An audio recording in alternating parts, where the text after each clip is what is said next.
Eu sou Carla Albuquerque, jornalista investigativa, e você está no IC News. Antes de começarmos, já siga nosso canal para receber as novidades, deixe o seu like para mais notícias e lembre-se, quem é membro colabora com o jornalismo independente. Hoje, vamos trazer mais notícias sobre o serial killer do tabuleiro de xadrez, o russo Alexander Pichunsky. Ele queria preencher todas as 64 casas de um tabuleiro de xadrez, mas em vez de peças, cada quadrado marcava um assassinato.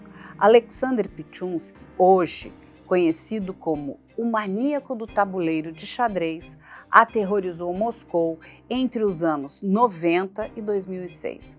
Um homem aparentemente comum, balconista de supermercado, com um olhar frio e uma mente engenhosa, mas profundamente perturbada. Durante anos, ele matou sem deixar rastros, atraindo vítimas ao Parque Bitsa, uma floresta urbana imensa e sombria, localizada no sul de Moscou, onde o silêncio escondia os gritos. Um nome importante nessa história é o do policial Denis Adamanko. Foi ele quem encontrou uma das cenas mais marcantes dos assassinatos no Parque Bitsa: o corpo de um homem com um crânio esmagado e uma garrafa de vodka quebrada inserida na ferida. Aquilo não era um homicídio comum. O padrão brutal e metódico chamou a atenção de Denis, que relatou imediatamente aos superiores. Esse achado foi um dos primeiros a ligar os crimes a um possível serial killer. E mais, ajudou a estabelecer a assinatura macabra de Pichunsky, que usava a garrafa para garantir que a vítima não sobreviveria. Os crimes começaram de forma silenciosa. A primeira vítima foi um colega de escola, morto em 1992.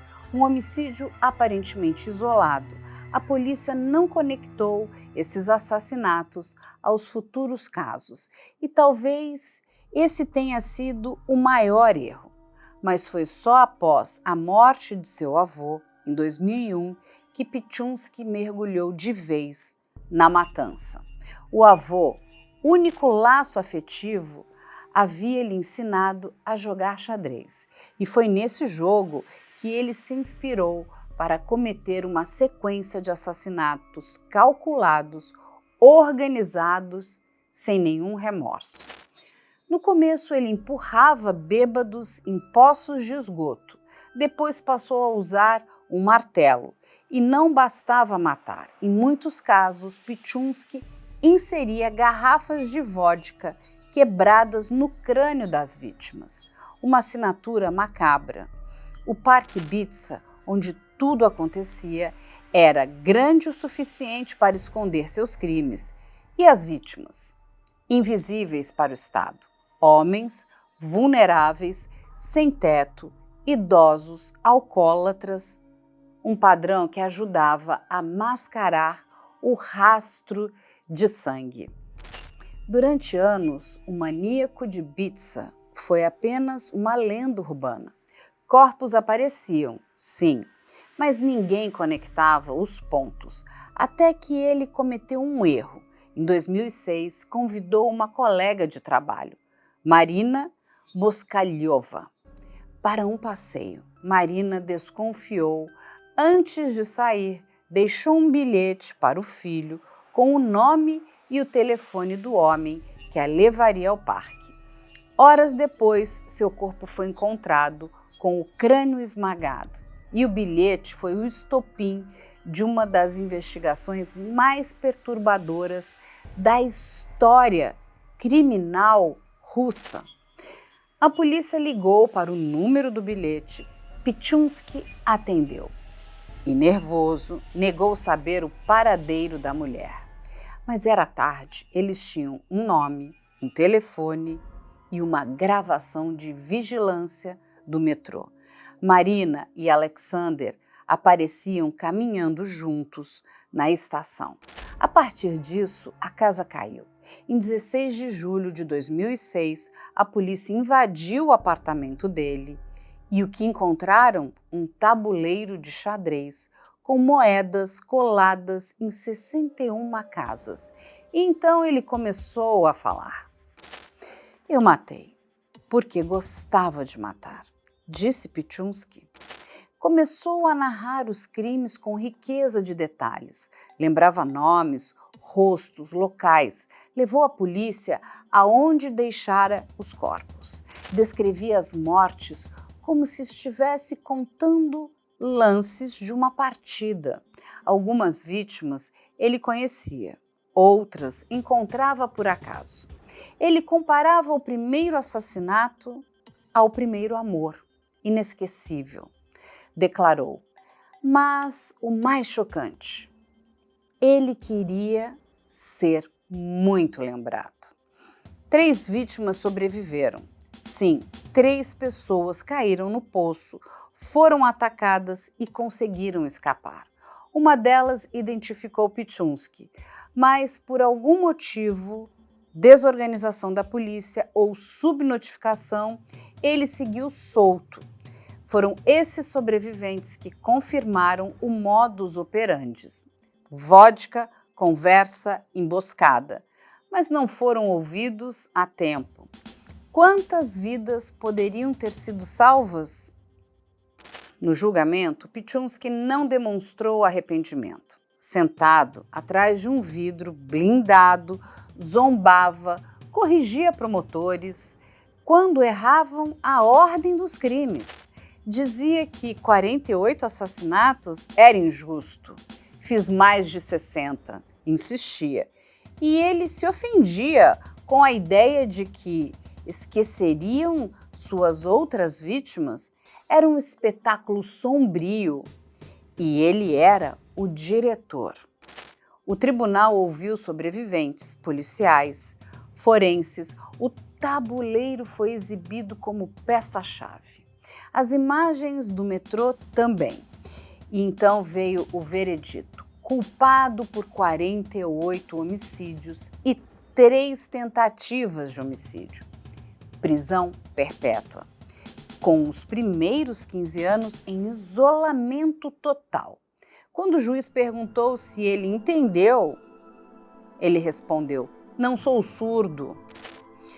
Mas quem era ele? Um homem funcional, inteligente, com total consciência dos atos, diferente de outros assassinos em série. Pichulski não matava por impulso, matava por método.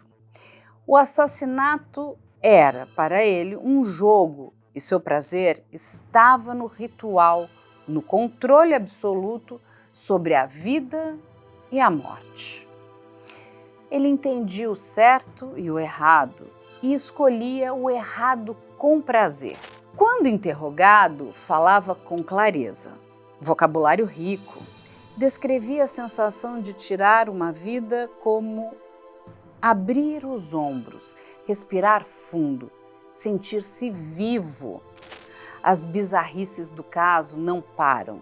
Pichulski exigia que o número total de vítimas constasse na acusação. Não roubava, não queria sexo, não queria dinheiro. Queria apenas manter a contagem. Disse que destruíra os próprios diários por vaidade. Não queria ser preso com anotações imperfeitas. A imprensa russa explodiu. O caso estampava jornais, documentários, programas de TV, investigações internas revelaram falhas da polícia. Um oficial foi condenado por ignorar uma das denúncias. O medo virou indignação. Hoje, Alexander Pichulski está preso na colônia penal Coruja Polar, no Ártico russo, um dos locais mais severos do sistema prisional. Isolamento, frio, silêncio, mas em 2025, uma reviravolta. Sim, agora, Ele declarou que quer confessar mais 11 assassinatos. O jogo, ao que parece, ainda não acabou. Além de Pichunsky, outros nomes famosos já estiveram nesse sistema penal extremo. O mais conhecido foi o líder opositor russo Alexei Navalny, que foi transferido para a colônia Lobo Polar em dezembro de 2023 e morreu lá em fevereiro de 2024. A notícia causou comoção mundial. Outro exemplo é Yenvy Kolenskov, apelidado de órfão de Solikansky, serial killer que também foi enviado para a mesma prisão e cometeu suicídio em 2016. Já o empresário Platon Lebedev, ligado ao caso Yukos, também passou pela estrutura penal de Karp. Esses nomes mostram que a coruja polar não abriga apenas os mais perigosos, mas também os mais controversos. Esse caso escancara as falhas do sistema, a complexidade da mente humana e a frieza de quem mata por desejo. Pichunsky é o monstro funcional, um assassino que poderia estar ao seu lado, no metrô, e você nem notaria. Alguns corpos nunca foram encontrados. Outros jazem em poços, clareiras, ruínas. Sobreviventes vivem com sequelas. Um deles lembra: Pichunsky brindou a morte do próprio cachorro e depois tentou matá-lo. Durante o julgamento, ele dizia que não era justo considerar só 48 vítimas. Ele pediu justiça pelos outros. Um assassino que queria reconhecimento total por seus crimes. Assustador. Em um dos momentos mais perturbadores, ele lamentou não ter completado as 64 mortes do tabuleiro. Era como se cada assassinato fosse apenas uma peça de uma meta pessoal. Esse caso nos força a encarar uma verdade incômoda. O mal não grita, às vezes sorri, oferece um brinde e, quando menos se espera, ataca. Alexander Pichunsky quis transformar assassinato em arte, mas ao observar a trajetória deste caso, talvez o mais importante não seja apenas o número de vítimas, e sim o impacto profundo que esse tipo de violência causa na sociedade.